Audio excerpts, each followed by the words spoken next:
I spent quite a bit of money and quite a bit of time too. Planes, trains, moving from place to place, just to get here to Antwerp Zoo. Honestly, the whole reason I came was to meet Amahoro the gorilla. But once I actually walked inside, I realized I wasn't only thinking about that anymore. Visiting Antwerp Zoo feels a bit like walking through IKEA. The route design is one of the smartest and most comfortable I've ever seen. You almost never have to backtrack, and just like IKEA, there are shortcuts that take you straight to the important places. The zoo has 27 different animal viewing areas, but they don't all feel the same. Some places I stayed only a few minutes. Others, without really noticing, I spent more than an hour. The first place that made me stop was a small primate house not far from the entrance.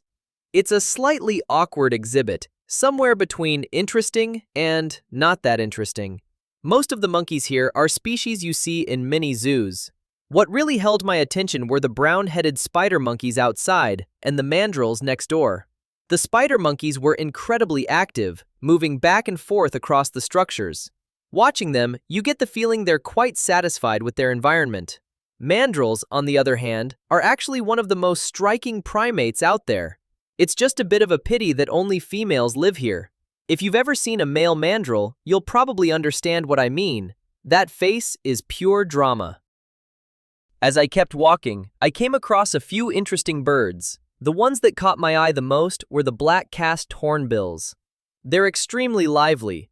The difference between males and females is obvious. The one carrying sticks in its beak is the male, with black hair, while the female nearby is more yellowish-brown. Both, however, have that striking blue skin around their eyes. This small, lovely pigeon is a blue ground dove. It's native to Central and South America and not very common in European zoos. Despite the name, the female's back is actually brown. Across from this row of aviaries is the okapi enclosure. Antwerp Zoo holds a special place in the history of okapis. It was the first zoo in the world to attempt keeping them, starting in 1919. The beginning wasn't easy. The first okapi survived only 50 days. The second, just 13. It wasn't until the third, an okapi named Tele, that one truly adapted, living here for a full 15 years.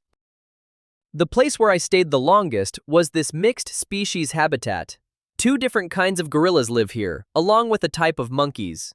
Amahoro, an eastern lowland gorilla, is easy to recognize. She's larger than the western lowland gorillas around her, and her fur is darker.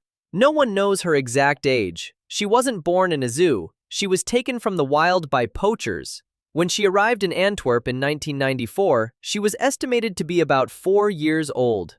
That would make her around 35 now. For a female gorilla, that isn't particularly old. After all, Fatou at Berlin Zoo is already 68. So I like to believe that Amahoro still has many healthy years ahead of her. Although she's currently the only eastern lowland gorilla in Europe, she doesn't seem lonely. She lives alongside a group of western lowland gorillas, and there appears to be a quiet, mutual tolerance between them. I've even heard that she helps other females care for their young. Gorillas don't have a true language system. They communicate through vocalizations, body language, and facial expressions. So basic communication between the two doesn't seem to be a major issue. Honestly, I worry more about myself. When traveling in Europe, language has always been my biggest challenge. Sharing the same outdoor space are a few Hamlin's monkeys. They move carefully in the area, keeping a subtle distance from these much larger neighbors. The elephants at Antwerp Zoo live in a building called the Egyptian Temple. It's one of the oldest structures in the zoo. The name sounds unmistakably African, but the residents here are actually two Asian elephants. Both are young males. The one without tusks is called Max, and the one with tusks is Sam. I'm more familiar with Max. He was born in the Elephant Valley at Prague Zoo, and we'd already met there before he moved to Antwerp. Back then, he still had tusks. Of course, he isn't old and toothless now. He's not even 10 years old. I suspect his tusks were broken accidentally during play. That's not uncommon for young elephants, especially playful ones like Max. He'll use his trunk to pick up branches and throw them high into the air, possibly just to startle the visitors. The outdoor enclosure is fairly decent, but the indoor area is less impressive. Compared with newer elephant houses, the Egyptian temple feels outdated. The interior space is limited, and in my opinion, it would be difficult to turn it into a truly modern elephant habitat. The Chinese merganser is another rare species that made me stop. Every year they migrate thousands of kilometers between breeding and wintering grounds. They're also excellent divers, as you can see here. Their long, narrow bills limit how much they can swallow, which is why they prefer slender fish of similar shape. Fortunately so, otherwise the fish in this pond might not stand a chance. Of course, that's a joke. Several species of sturgeon live here, including Russian sturgeon, Siberian sturgeon, and the massive beluga sturgeon. They're far too large to be part of a merganser's diet. This place called Friesland is also home to 3 species of penguins: king penguins, gentoo penguins, and macaroni penguins. These are true polar animals. Standing behind the thick glass, I can almost feel the cold from their habitat. Among them, macaroni penguins are the most numerous in the world, with at least 10 million individuals globally. Gentoo penguins, on the other hand, are the fastest swimmers. Like in the footage I captured, straight out of the water, onto land, in one smooth motion. By comparison, king penguins look a bit clumsy. Friesland connects directly to the aquarium. This is my favorite place in the entire zoo. So fascinating that it's hard to know where to begin. There are simply too many species. I spotted at least 5 or 6 kinds of sharks, and smaller creatures too, like big-belly seahorses, that make me stop and look twice. Most of the residents here are familiar aquarium species. But as I walked through, I realized their names didn't really matter to me.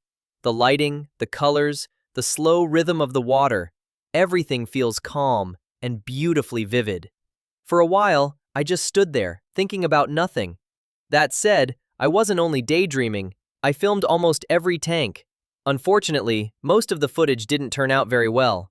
I should clarify, this has nothing to do with my filming skills. The models simply refused to cooperate. The panoramic coral reef tank was easily the highlight. Scenes this colorful feel like something out of a fairy tale. Being surrounded by all those tiny fish must feel pretty wonderful. What left the strongest impression on me, though, were these rays. This cute species is called the thornback ray.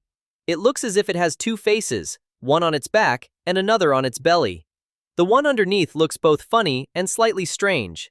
Of course, those eyes aren't really eyes at all. They're actually spiracles, openings related to breathing. The real eyes are on the front. This tank is always lively, especially during feeding time. Even though there's almost no sound, it somehow feels very noisy. Alongside the rays, there are turbot, small-eyed rays, and nursehounds. If you're ever looking for inspiration to design alien creatures, an aquarium is a good place to start. Not long after leaving the aquarium, I saw a group of lions. At the time, they didn't leave much of an impression. Lions are simply too common in zoos. It wasn't until I got home, while organizing the footage, that it suddenly occurred to me. They're the only cats in the entire zoo. For a comprehensive zoo, that's actually quite unusual. The final surprise of the day came from a green Oropendula. It kept picking up small branches and bits of debris with its beak, tossing them outward, as if trying to hand them to me through the mesh. Unfortunately, I had nothing to give in return. From what I could tell, I wasn't the only lucky one. Several visitors received gifts from this little bird. I'm grateful to it, for adding a moment of lightness, not just to my journey, but to everyone's day.